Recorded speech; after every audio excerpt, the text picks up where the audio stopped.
কি রাজধানীতে থেমে থেমে বৃষ্টি হয়, বিভিন্ন জায়গায় পানি জমেছে এবং এই বৃষ্টির পানি উপেক্ষা করে কিন্তু নয়াপল্টনে বিএনপি কার্যালয়ের সামনে বিএনপির সমাবেশ এই মুহূর্তে চলছে। সেখানকার সবশেষ পরিস্থিতি জানাতে আমাদের সাথে যুক্ত হচ্ছেন সহকর্মী আরিফিন শাকিল।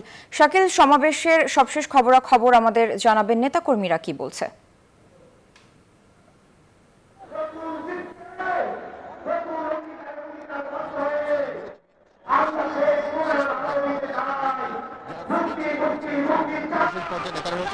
তারা এখন বক্তব্য দিচ্ছেন, এর মধ্যে হয়তো আপনি সেই ছবি দেখতে পাচ্ছেন এবং বিএনপি নেতারা যেটা বলার চেষ্টা করছেন, সরকারের প্রতিহিংসার কারণে, রাজনৈতিক প্রতিহিংসার কারণে বিএনপি চেয়ারপারসনের যে উন্নত চিকিৎসা, সেই চিকিৎসা তারা করাতে পারছেন না এবং সেই সঙ্গে বিএনপির চেয়ারপারসনের স্থায়ী মুক্তির জন্য তারা দাবি জানাচ্ছেন এবং তারা বলছেন আজকের এই আন্দোলনের মাধ্যমে যে আন্দোলনের সূচনা হয়েছে, সেই সূচনার মাধ্যমে তারা খালেদা জিয়াকে মুক্ত করবেন এবার।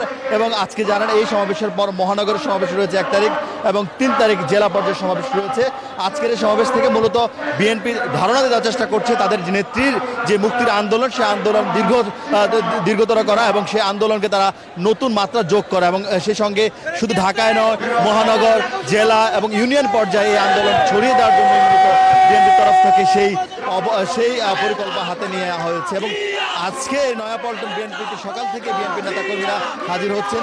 বৈরী আবহাওয়া, তারপর ঢাকা এবং ঢাকার আশপাশের যে জেলাগুলো রয়েছে সেই জেলাগুলো থেকে বিএনপি নেতাকর্মীরা খণ্ড খণ্ড মিছিল নিয়ে এই জায়গায় হাজির হয়েছেন, নয়াপল্টনে হাজির হয়েছেন। এবং বিএনপি মহাসচিব মির্জা ফখরুল ইসলাম আলমগীর, বিএনপি স্থায়ী কমিটির সদস্য, তারা খানিক বাদে বক্তব্য দিবেন। কিছুক্ষণ আগে বিএনপির নেতা গয়েশ্বরচন্দ্র রায় বক্তব্য দিয়েছিলেন। তিনি বলার চেষ্টা করেছেন যে বর্তমান সরকার একটি ভিনদেশী সরকারের প্রেসক্রিপশনে বাংলাদেশ পরিচালনা করছেন বলেই বিএনপি চেয়ারপারসনের মুক্তি মিলছে না এবং সেই সঙ্গে খালেদা জিয়ার স্থায়ী মুক্তির জন্য এই ধরনের সভা সমাবেশ সাহিত্যে আরও কঠোর কর্মসূচি কিভাবে করা যায় সেই বিষয়ে মূলত নেতা কর্মীদেরকে তিনি দিক নির্দেশনা দিয়েছেন। সারা। শাকিল, আপনাকে ধন্যবাদ। দর্শক, নয়াপল্টনে বিএনপি কার্যালয়ের সামনে থেকে যুক্ত হয়েছিলেন সহকর্মী আরিফিন শাকিল।